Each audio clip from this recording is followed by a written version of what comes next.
Hello. Hello, hello. Good evening, ladies and gentlemen.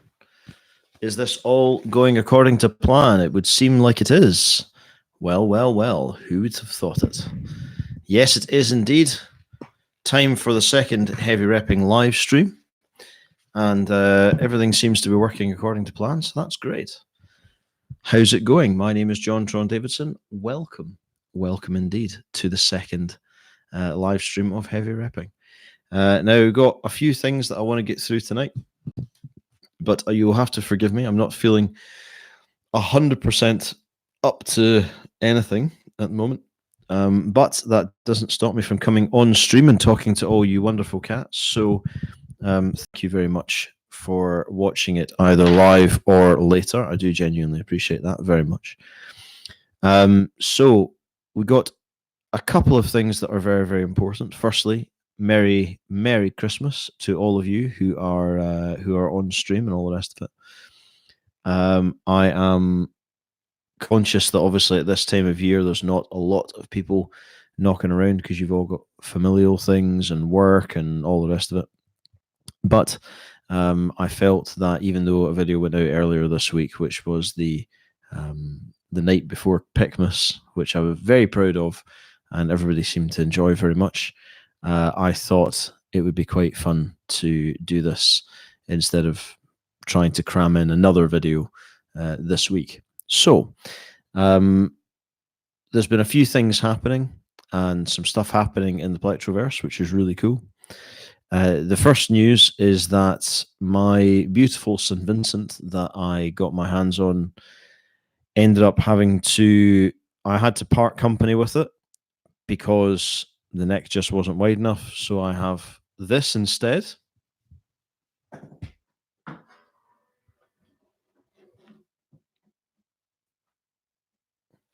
It's my Gretsch, first Gretsch ever, but I'm really digging it. It's cool.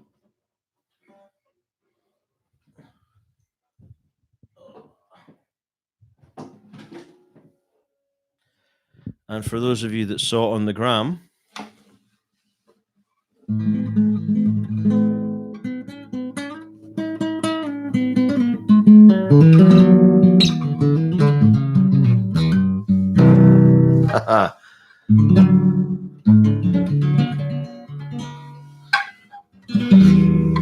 good evening, good sir. This is my beautiful Landola Classical that I got for the Christmas. I was chuffed to bits with this. It was a bit of a find. It's all solid wood, and I got it for £50. £50. Got a whole guitar for that.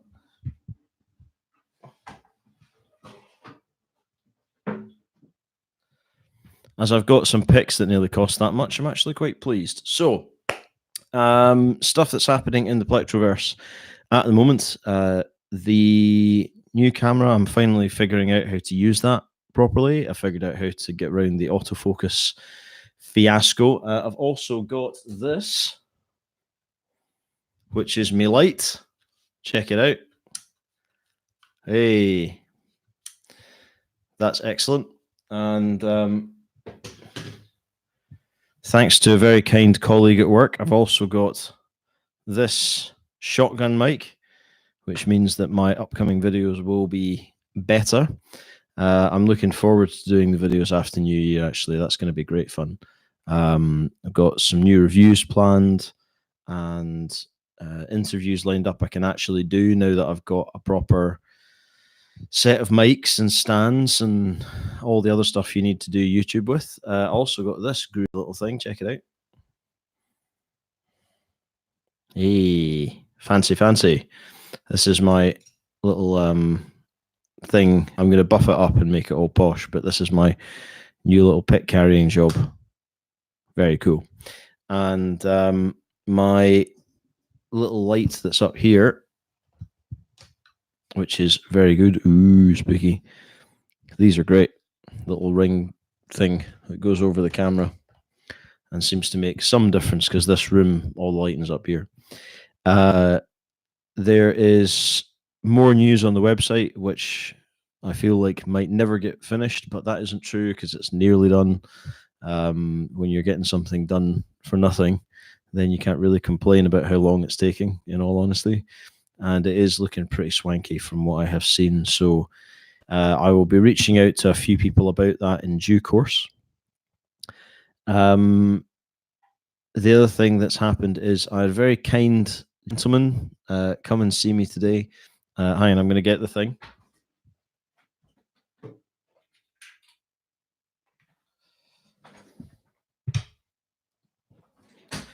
So a lad came in to see me at work today. His name was Pete, and I'd never met Pete before. And he decided he was going to bring a plectrumen for me, which was very, very kind. However, it wasn't just any old thing. It's this. I know it will be backwards on camera, but see what that says? It says Tupelo Hardware. Now, why is that important? Well, the reason why that's important is because this is the place that Elvis, the King, bought his first guitar. It's just outside of Graceland, about 30 miles away, and it's a hardware store. He went in there to buy a gun, America, and he came out with a guitar instead. And as we all know, that did end quite well for most people, musically speaking. And this lad had heard from a client, a barbering client of my girlfriend's, that I collected these picks, and he came into the shop. I was, selling guitars, whatever. He came in the shop, didn't even look around the shop. He just came in to give this to me. Very, very cool. Genuinely appreciate that. It's incredibly kind. It goes into my little trophy cabinet, which is full of all sorts of things. And, ladies and gentlemen, if I can find it, I will also show you. This was on the Instagram earlier. I've got these. Come here.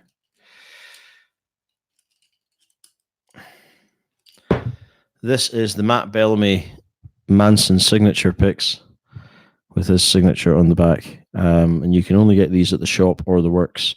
These were given to me by the boss, which was very, very kind. I've got a couple of them. It's a Dunlop 73 with Mr. Bellamy's signature on the back, but as he is quite the player, that was a very cool thing to have, and I'll be doing a little piece on those in due course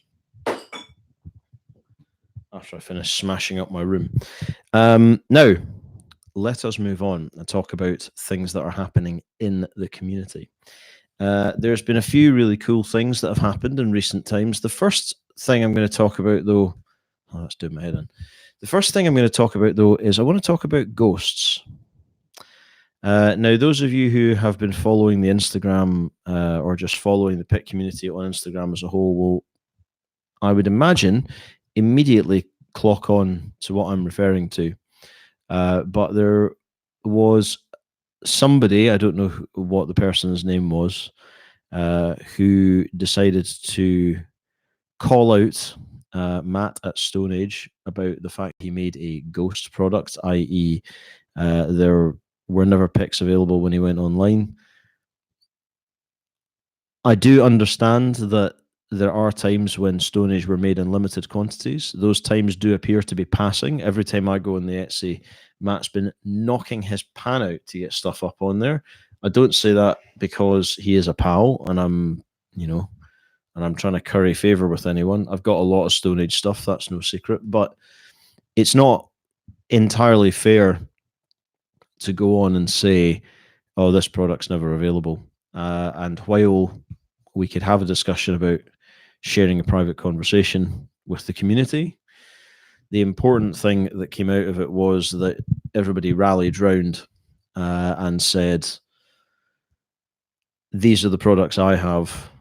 Look at this thing. And it became a thing. And rather than it being a negative thing, rather than it being people saying unkind things, from what I saw at least, it showed a community that was happy to get behind one of its own and say, you're wrong. I have this. And it became a tagline for people doing posts about ghost products. I did it myself.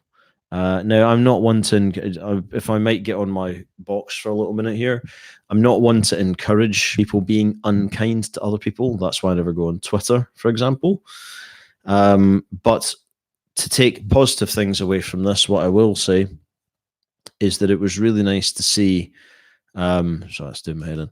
It was really nice to see everybody come on and be supportive of Matt and his endeavors, because in the Plectroverse, he is one of the big boys now, and he's working very hard. I've seen his business grow over the last year. And he's put an awful lot of effort in. Most of you who are watching this will probably have some of his product. So I've tried very, very hard since day one here in Heavy Repping, not to be unkind about anybody's product, with the exception of the Dunlop 40.46 nylon review, which I did to see how I felt about doing that. I didn't like it. And that's when I was absolutely nobody. So now that the channel has a little bit more reach, I'm certainly not going to introduce that as a practice. It's much, much more important to, and better, to share your discoveries with other people, to talk about the positives of things. I can promise you, from having talked to, I don't even know how many different makers over the last little while, that whatever you think that a maker needs to know about their product, they probably know already. It's something that, especially in the hand making side of things, and the hand making subsect, if you like, everyone's very conscious of trying to finesse things, of trying to improve, of trying to be better at their craft, especially when it comes to working with materials like stone and metal, and indeed, if we're being totally honest, finishing plastics, finishing edges, working with resins. Working with resins is not easy. So I find it quite comforting that most of you got behind him rather than saying boo, boo, boo, which is what you would normally do if you were on a different platform, let's say. It's also worth noting, I'm just going to put that to the side now. There's been plenty of chat about that elsewhere. That Stone Age are now doing pickups, which is really cool. As far as I can tell, he seems to be doing stone covers for the pickups. I don't know how that will turn out. I'd be very interested to see it. I know the work is good. And I know that Matt's very tech and heavy orientated, which is cool, as a lot of people in the Plectroverse seem to be. But it's nice to see him diversifying and hopefully not spreading himself too thin. So props to him for that, as the shapes and all that stuff increase. That's great. There are a couple of other companies who've got news. I'm going to talk about them now. So we've got some news from Rombo, which is very exciting. I was reading on Rombo's page today that in 2020, they're going to be developing the second generation of Rombo picks, which is a whole new line of stuff. And they're also going to be offering packages of their Eco black material, which I'm very, very excited about, because I think they are some of the coolest picks that they make. I've covered Rombo quite a lot in the last wee while. Just talking about I did a video dedicated to their entire range that you can find elsewhere on the channel. Chances are, if you're watching this, you've probably already seen it, but nevertheless, doesn't hurt to say. And I think they make some of the best looking picks on the market. I love the designs. I love their approach to it and everything. So it'll be really interesting to see how that comes off. And also, I know that they are trying to work on things like their shipping from an international point of view, because they are shipping from Europe, which does make things a little bit more challenging. When you're shipping from certain parts of the world, it is easier than others. I know from having stuff shipped from Hong Kong, from France, from Holland, from anywhere, that it can vary in times quite a bit. I've had stuff turn up after a month. I've had stuff sent from the States that's turned up in 5 days, which is actually a bit crazy. Some companies are faster than others. Some companies do free shipping, others don't. Some have a flat fee. And that, when you're doing collecting as often as I do, or as often as I try to do, that is a huge factor. A huge factor. Speaking of companies that do flat rate for their shipping, Iron Age, there's a link there and everything. I know Alexis has been working on new things. He's got the Burl pickup. Burl pickups. He's got Burl picks on the go. He's also making those Pick of Destiny picks again, which I think look really cool. I'm not a fan of Mr. Jack Black or anything like that, but the guy's done good work. I can't really complain, and he seems like a nice enough dude. So I shall leave him to his activities. But Iron Age seem to be back on stocking all their stuff again, which is really, really cool. And I love the fact that he's taking a different approach with wood, because there's a lot of wood pick makers out there. And although he does specialize a lot in really hardcore acrylics and that ivory substitute stuff that I need to find out more about, it is interesting to see that he takes this approach to Burl and in the way he cuts it and finishes it and all that. Alexis was one of the first guys that I got speaking to when I started doing the rep, and it's been really interesting to see his stuff finesse. Like, he's really worked on taking his early models and really, trying to make them better, to actually improve them, rather than saying, I'm just going to keep offering a billion models. Good evening, darling. Support right there. I really appreciate it.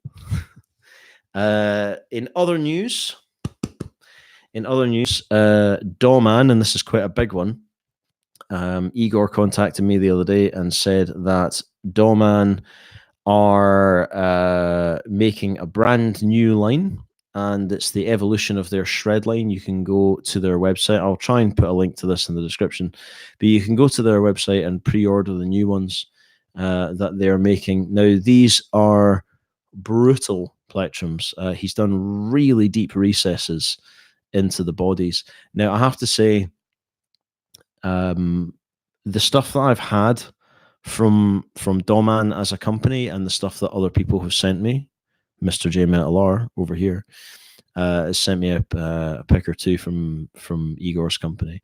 They have always been really good. I like the fact that although he does limited runs in terms of graphics, he actually keeps his models quite streamlined and sensible. And although I do find some of the thinner stuff not to be to my tastes, that's because thinner stuff generally isn't to my tastes. I'm not a massive guy for Delrin. I do prefer acrylic, Kirinite, Tagawa, and so on, but that is a personal preference. A lot of you out there will be gasping for higher quality Delrin picks, in which case might I suggest you check out Fellow as well as Dawman. They're both offering very, very different takes on classic material. However, the Dawman stuff, the new line is coming. There's a pre-order link up on their website you can get to through their Instagram as well, and they look to be superb. I will tell you that if they're based on the Shredline stuff, the Shredline was my very first pick of the year, which is no small feat. In fact, I think it was the second video I ever did for YouTube. That was the apex of my pick discoveries for 2018. And obviously my collection was nowhere near as big as it is now, but it's still a massive deal in a sea of picks in the Plectraverse. So do go and check them out. I know you're a big fan of them, and you are right to be so. Also, that wee orange one that you gave me is wicked, so thank you very much. Now, if I look at my little sheet of things, the other thing I was going to talk about is Swiss picks. Now, I've got a lot of time for Pete. Pete is a dude, and we have talked a little bit of late. I'm still late to get my hands on a t-shirt, but there were shipping concerns with that, so I will, because obviously it's coming from the States, big things can be a bit hefty shipping-wise, so I'm going to try and collect a t-shirt from everybody this year. That is my aim. I've already got Windspear and Gem and Iron Age and Stone Age and Howling Monkey and a couple of others. Swiss I would really like to get. So Pete, if you're watching, give me a shout. We'll sort it out. However, they've got some purple plectrums that have come out. Let me just get my info up in front of me here. The stuff looks excellent. What I love about this particularly, this is coming out on the 2nd of January, and they are the perpetual Jason Beckers. So they go everywhere from the regular 0.9 up to the slab 2 mil. In fact, is he doing thinner ones now? Okay, so the sliced regular, which is a 0.8, all the way up to the 2 mil. Now, generally speaking, I always go for the thickest thing I can get from anybody. Certain companies accepted, of course. That's more of a Lawrence thing, but Lawrence likes his picks you got to hold with both hands, which is just his thing, you know. That being said, I'm very much looking forward to these. I don't know if you'll be able to see them on camera. Yeah, look at that. Purple plectrums. Fantastic. Technology age, holding my phone up to the thing. Swiss makes some great stuff. I've been using that Rusty Cooley one a lot recently. And my good friend Eric, shout outs to Eric Lawyer, was very kind and sent me a pink one a wee while ago, which I really liked, actually. Really into it. I'm not a Jazz 3 guy. I know the Jazz 3 doesn't need any praise from me. I mean, it's an immortal plectrum and used by hundreds of thousands of players worldwide. But nevertheless, it is still a pick I don't personally get on with all that much. It's just too small. But then I grew up playing 351, so and the 500 series. So of course, it feels a little wee. Though that being said, as I've said before, it was the maxi grips that really got me sort of keen on seeing what else was out there, along with Gravity and Dragonheart, obviously. But go and check out Swiss, especially if you are a Jazz 3 fan. And I will say that their polycarbonate is excellent as well. The Rusty Cooley Nuclear Cheddar Edition, super beans. There is some stuff coming soon from Purple Plectrums, who seem to be revising their work at the moment. Or at least, if not revising it, then they're taking a slightly different tack.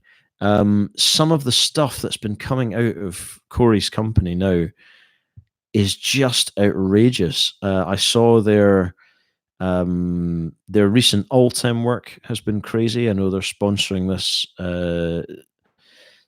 this gent called Mike Rugarello, who's not exactly shabby on the old guitar, but wild stuff like that, which is, do you know what I mean?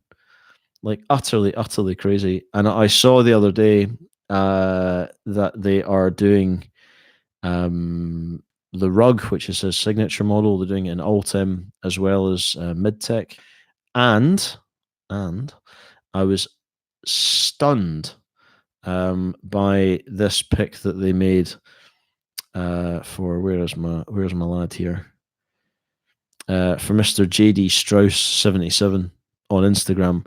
Made a 12 mil blade for him with some really incredible optics. Now I'm not going to try and show that here because the color's not going to translate, but I've been collecting their stuff for a while.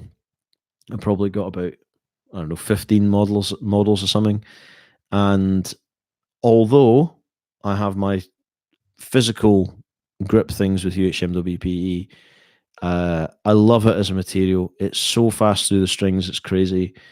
And I think of the companies that I've seen who are using that material, I would definitely say Purple Plectrums are among, if not the best, in all honesty. Their optic work is incredible. There's a certain look and feel to those picks that I love, just unconditionally. Fantastic bits of gear. Yes, 15. What do you think about that? It's a good feeling. Now, let us talk about a matter that I've been discussing with a few people over the last wee while, and this is a new thing that I'm going to take on in the live stream, because I've been trying very hard, as I said earlier on, with the positivity side of things, and also to make sure that everybody gets their just due and everything. Something that's very, very important from an artistic perspective is the idea of intellectual property and being careful with what you've got. You don't want somebody coming along and taking your idea and running with it and doing something with it you hadn't intended. This is very common for artists, particularly people just taking pictures and using them for things, or taking music and using it for things that it wasn't intended for and not giving credit and so on. And there's been a couple of instances, and I'm not going to, in the interests of common sense, apart from anything else, I'm not going to get into personal specifics here because it's a very easy thing to do. And I'm not desperately keen to wind anybody up. But it's something that needs to be discussed, I think, in a forum such as this, where I'm not playing favorites with anyone, because that is not the point of heavy repping. However, I've had discussion with a number of people who shall remain nameless about plagiarism. Now, this brings up an interesting point, because obviously the guitar realm is full of people plagiarizing ideas, of people copying shapes.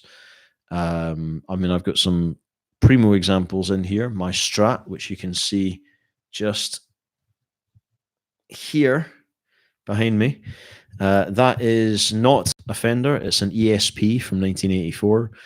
It looks almost identical to a 50s style Strat. It's got the 6-in-line headstock.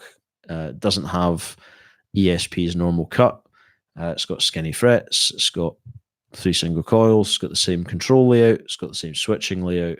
It's got the same tremolo system, etc., etc., etc. Now, we all know about the lawsuit period, appropriately called in the guitar game, where Fender and Gibson went after all the makers in the East, like Ibanez particularly, who were making a lot of stuff that was it wasn't even slightly similar to the stuff that was going on in the West. It was devout copying, because if you think about it, that although the East has got a very strong tradition of making string instruments like the Ran and the pipa and the guang and all that sort of thing, it didn't have a particularly pronounced, if anything, electric background or even acoustic guitar background outside of lutes and all the rest of it.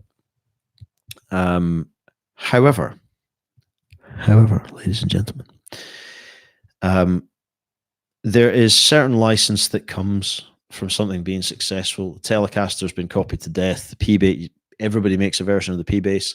Everybody makes a version of the Jazz. It's something that we've kind of partially accepted as part of the landscape. And if anything, the Gibson situation with the whole Play Authentic thing, and saying, makers, if you make something that Gibson makes, we're going to come after you and burn your kids and all the rest of it. The backlash of that was monumental, because it was just seen as a big company throwing its weight around. Now, I'm not a Gibson fanboy. I'm not going to weigh in on that. There was plenty of hatred and totally unnecessary behavior from everybody during that episode, such is the nature of things. However, what I am going to talk about in this instance is the idea of this within the Plectroverse. Now, what we have here is a field where I believe the surface has only really just been scratched in terms of what is possible with the pick in the modern era.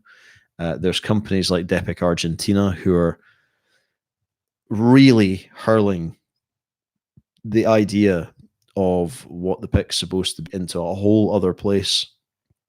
There is stuff from even things like Swiss Pick and what they're doing with their designs and all the rest of it, injection molding or not, to go about that approach, I find really, really intriguing. I find the rise of a company like Stone Age or RPM Stoneworks or even the Iron Age Stone stuff, for that to be becoming more prevalent is incredible if you think about it.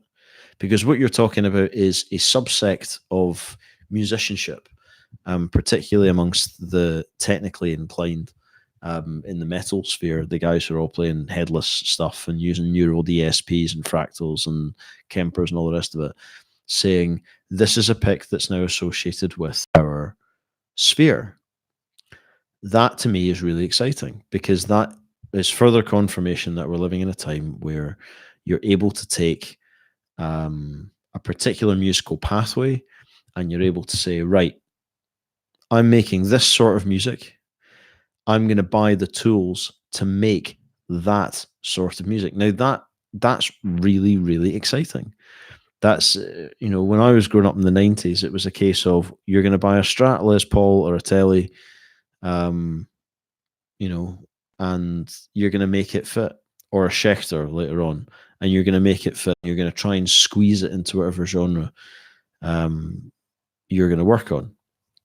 Now, granted, things weren't as, we didn't have the same access to information and everything at that time. The world wasn't as open a place in terms of sharing and the access to music and all the rest of it. Certainly not in the ubiquity that it currently occupies.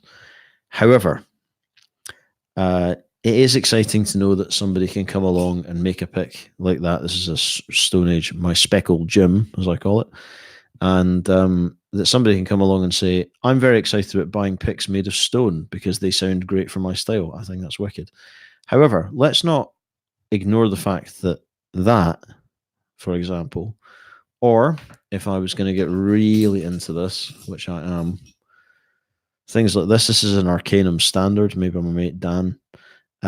These sorts of picks, a lot of them are based off things like the Jazz 3 XL. I don't think there's anything wrong with that. I think it's an interesting thing whereby if you read Will Hoover's book, which if you're watching this, you probably have, but nevertheless, if you read Will Hoover's book, he makes a very interesting statement, which is that Luigi D'Andrea, back in the 1920s, when he standardized the majority of the shapes that we still use today, he didn't patent any of that. So that was all open to interpretation. I think it's one of those things where either I like to think of it with my romantic goggles on. I like to think of it as the idea that he thought, well, it's just picks. How much of a thing can it be? Because that does lend, the fact that they're now coming to the fore a certain gravitas. But it's also worth noting or looking at it from the point of view that if it's something so small and there's only so many permutations of it, it seems crazy to try and nail it down to specifics. But I do agree that if you have a company like, for example, Metapix, like this stuff here, these are made from aluminium. There's a lot of geometries gone into that, a lot of effort's gone into that. For somebody to plagiarize that design and take it and say, I'm just making a pick with loads of holes in from aluminium, you're kind of crossing a line. And it's an odd thing in a sense, because even though the core shapes are the same, stuff like your Swiss picks still being like Pete Pankowski, when I talked to him about it, and you can read this in the interview I did with him, but Pete was very open about the fact that he started making picks as a way of bettering the Jazz 3. He wanted to make a better Jazz 3. There's absolutely nothing wrong with taking your inspiration from somewhere and turning it into something else. It's what all of music is founded on, in essence, is taking, especially in the modern era, is taking things and saying, I like this band, I like this thing, I like this thing, and now I have this. Or I really like this band, so I'm going to try and make music just like their music. Now, although lots of people get all up on their high horse about that with the Greta Van Fleets and all that sort of thing, it's arbitrary. you try and stop people doing that. Try and stop people taking all the bands they listen to and deciding they want to make similar music. Of course, that's going to happen. Now, this is where the water becomes a little grey. And the reason why it becomes a little grey is because this is clearly a design that's been made by someone. All of the Swisspix stuff shares this uniformity. That's very important because it means that that design, that shape, that layout, those raised sections, that approach, the molding process, all that sort of thing, that is unique to Swisspix. That's their thing. There was a conversation that took place, which has now been resolved, I believe, between somebody that was making copies of those in small numbers and their creator. And rightly, I would say, the creator in question said, that's not really on. The guy then said, fair enough. And they stopped making them. Now, those were some pretty blatant copies, and whether they were being made in large numbers or not, to do something so specifically is a bit rough. To take inspiration from someone and make your own thing, be it a wider model, be it a different dispersion of holes, be it, using completely different materials like sea glass or resin or something that person isn't doing, I think there are arguments to be made for that. However, to just take somebody's stuff and straight up copy it is pretty poor. Even if you look at a company like the disparity between a company like D'Andrea and Dunlop, they're both making versions of the 351. 351 is the most used pick shape in the world, so that makes total sense. Everybody makes a version of that. That's just something we live with. When you come into the more specialist stuff, when you come into things like VPix designs for the Mummy, it's close to some things. I mean, it's still a pick, right? But things like the way they bevel them, the way they do the striations, the angle of the shoulders, all that sort of stuff, that all has to go by. It all has to be decided on by somebody. Somebody doesn't wake up one morning and say, "I'm going to bang picks out and start making them." I'm going to make them exactly like this guy's stuff. That seems a bit, on the nose, for want of a better term. So, all of this aside, because I try not to get involved in these things per se, but it's just been coming up a lot recently. If you're directly copying somebody's work, that's poor. It's poor, it's bad form, and although you could say, well, what difference does it make? It makes a lot of difference. It makes a lot of difference. It's the same as somebody coming along and copying exactly the same way your band looks and writing all their songs in the same style and saying, essentially you're saying, I'm your band. Now, again, if you're taking that and you're putting it in something else, say you really loved Iron Maiden, but you also liked screaming. So you decide to put screaming vocals into an Iron Maiden context. You're using their music as an inspiration, but you're changing it to your own thing by dint of the fact that you're changing a core element to it.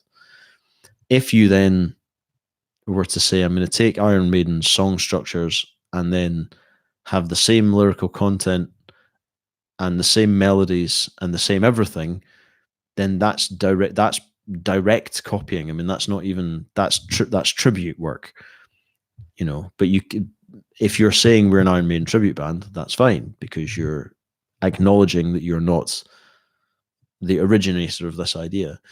If you were to come out with a bunch of Iron Maiden songs, say you re-recorded and re-released Killers and called it Ron Maiden, or you called yourselves Iron Maiden and just went, the hell with it, I'm just going to do it. Now that sounds insane, but that's essentially what happens if you plagiarize somebody else's stuff. So if you're thinking about doing that, don't.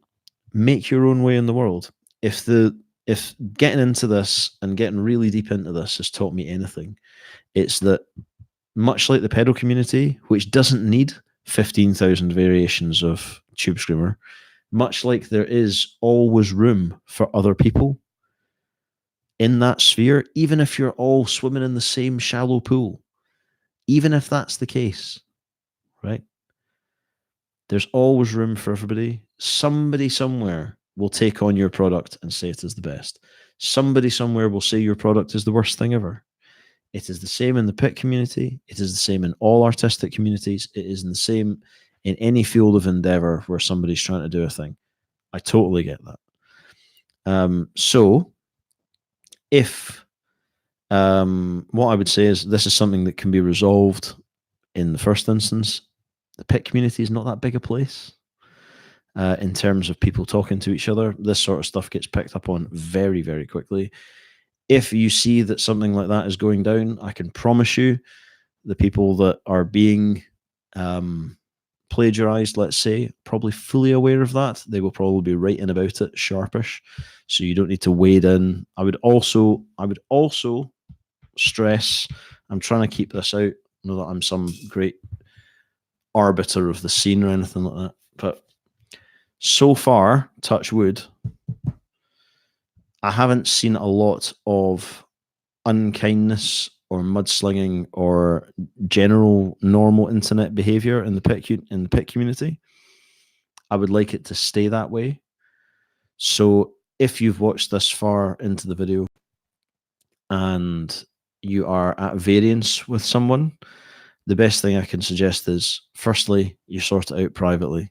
There are plenty of channels to do that. There is no point in taking it into the public arena because everyone gets stuck in. That doesn't need to happen. The more people that get involved in a fight, the messier it becomes. The best thing you can do is you sort it out in private. Don't do it in the public arena. Don't do a fight in the comments. That doesn't help anybody. This is general rules for the internet, of course, but we're not talking about the internet. We're talking about the Plectroverse. So be kind to each other because it's hellish out there and you don't need to do that. You don't need to do that. I don't tolerate it on my page. I don't tolerate it on my site. I don't tolerate it here on YouTube or anything like that. I had somebody say, not an unkind thing, but it was a little bit backhanded. And instead of tearing into them, I said, right, okay. It was about the sound quality in one of the videos. You can go on and see it. I don't delete comments off YouTube or anything. But the guy said, oh, I'm listening to Mud. And I said, well, I'm trying to sort my sound out. So thanks for watching the video. That's all I had to do.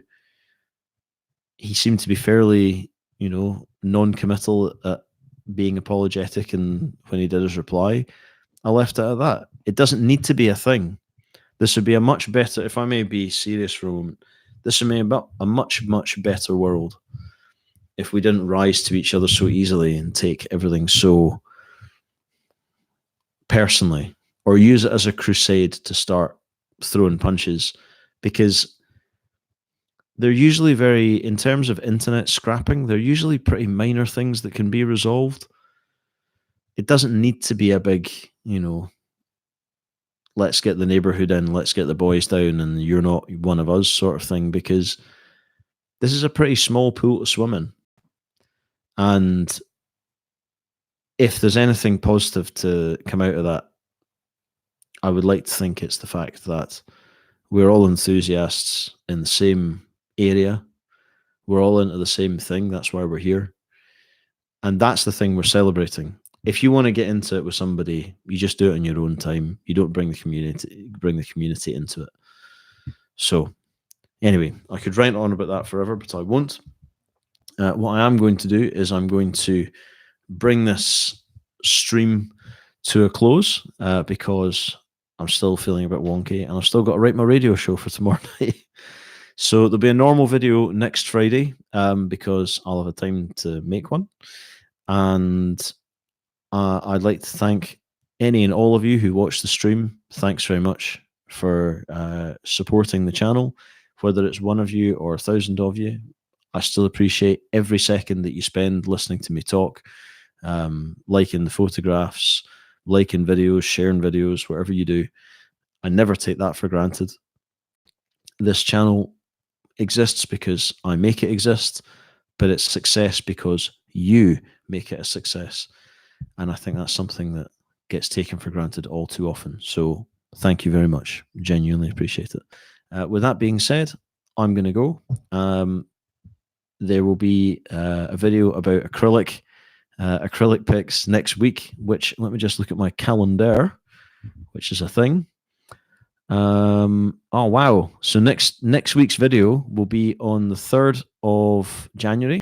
I'm going to do top 5 or 6, as is my way, acrylic pics with some really cool stuff from some really cool people. So I look forward to sharing that with you very, very much. And then we're going to be doing some other very exciting stuff in the new year, which I cannot wait to share with you. I really can't. So in the meantime, thank you very much for watching. My name is JonTron Davidson. This is Heavy Repping, and I shall see you soon. So just remember, if you're not sure what to do in life, rep hard and rep heavy.